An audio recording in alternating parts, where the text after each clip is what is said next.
Let me begin by saying how very sorry I am that we were unable to do our live stream service last week. There were 12 people involved in making that service happen, and to disappoint them and you was tough.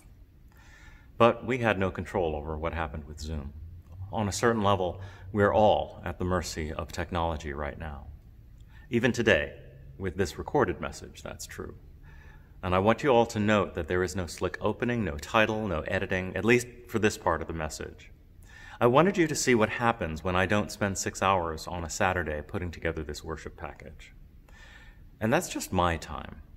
Mandy, Carol, the entire staff puts in time, energy, and incredible hours of thought and creativity to make the resources we've been providing actually happen. It raises the question of why not do a live stream service? Well, frankly, the live stream is more challenging for First Parish in Cambridge and requires much more management and guidance from the staff. When we were faced with an emergency, which is what we were faced with 10 weeks ago, recording messages, stories, music, etc. was significantly more appealing because it was well contained and easy to control. But I don't want to get stuck on that. On a certain level, this is the job of the staff. It's what we do. Problem solving, working through the details so that the congregation is not distracted by the back end. But I need to let you know that it has been 10 long weeks, particularly for the staff, as we've worked behind the scenes to keep things humming along. The hours that the team has put in are crushing when you see them on paper, and they speak to the dedication of the team. What you don't see is the effort. What you do see is the result. Consistent messaging, access to information and technology, inspirational messages, and the continued support of the physical mission embodied in the shelter housed in our church.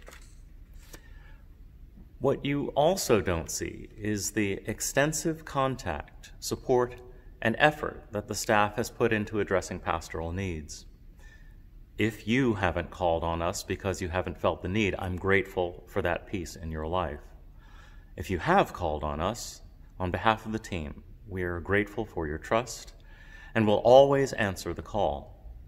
I'm humbled that you would trust us with your anxiety, your fear, and your grief. If you haven't called on us and you think maybe you should, we are here for you, whether through the pastoral care team or directly. I know that not everyone will want to come to me, and I don't want that.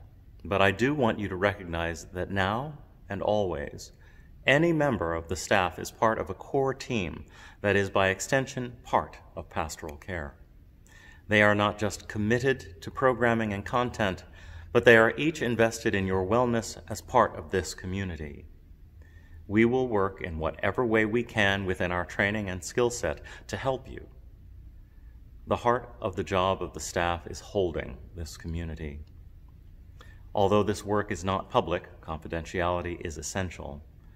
It is the quiet, unassuming, and ongoing work of the staff that I am most proud of in this moment, and I want to publicly thank them for being these essential workers in our community. So today's message isn't fancy. It's pretty direct. We were presented with guidance last week from the UUA that invited us to live our values and listen to science and not rush to open. That is, to rush to open the building. We were given a reasonable science-based date of May 2021 as a time when we might be able to gather safely in one physically present community. This is a lot to ask of any congregation, and we're looking forward to hearing your thoughts on this. But we need to recognize that this ask comes with particular challenges for First Parish in Cambridge, and that's what I wanted to address today. I know that there are people who are watching this video out there who are not members of First Parish in Cambridge, and may just be here out of curiosity, quite frankly. And I appreciate that. Still, I encourage you to listen all the way to the end. It's not that long. And because you may want to ask some of the same questions of your community, church, or gatherings, as you consider what the long haul may look like to get through this crisis. The first thing I want to say to the community is thank you.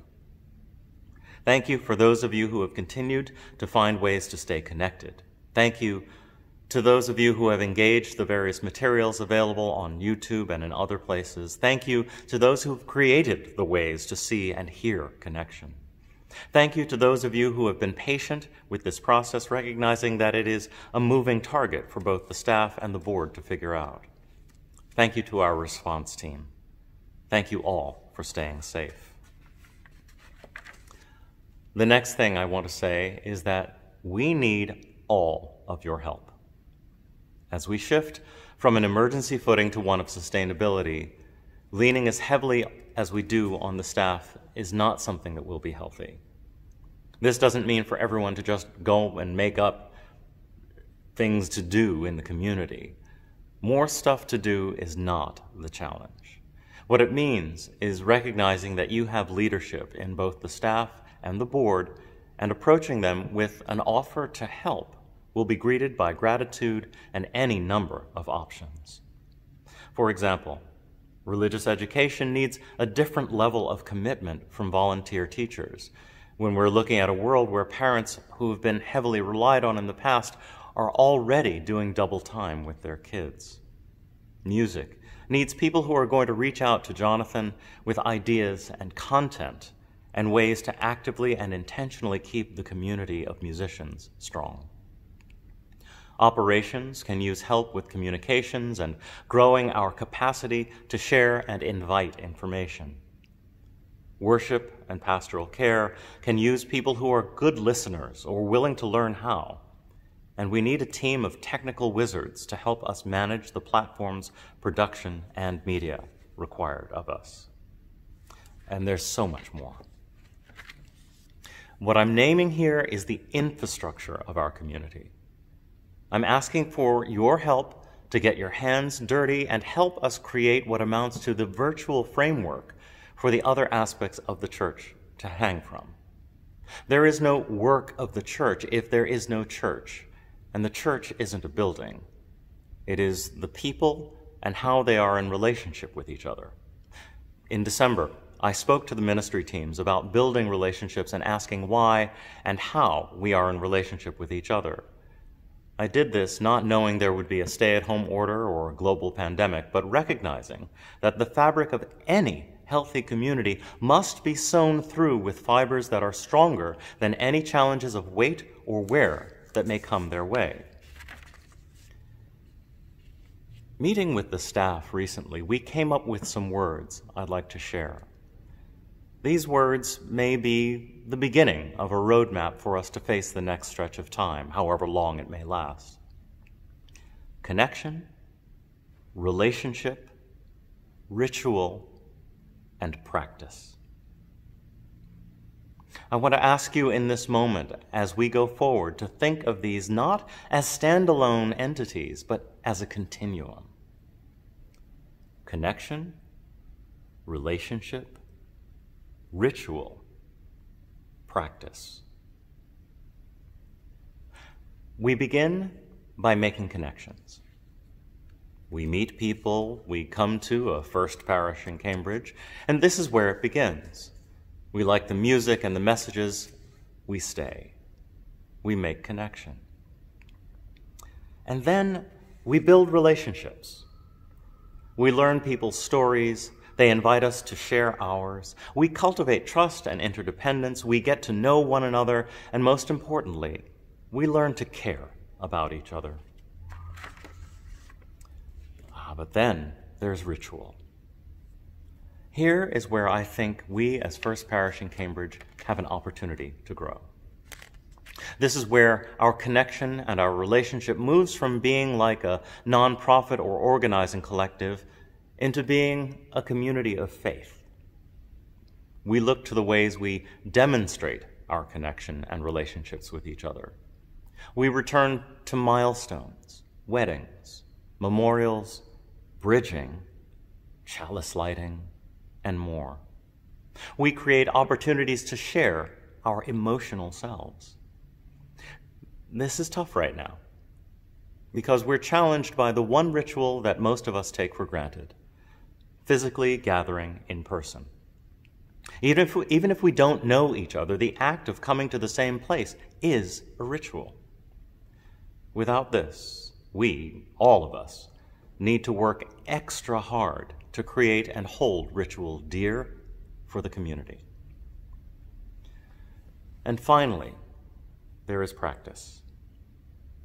This is where I think, and you'll forgive me for saying this in a public forum, this is where I think First Parish in Cambridge is starting from scratch.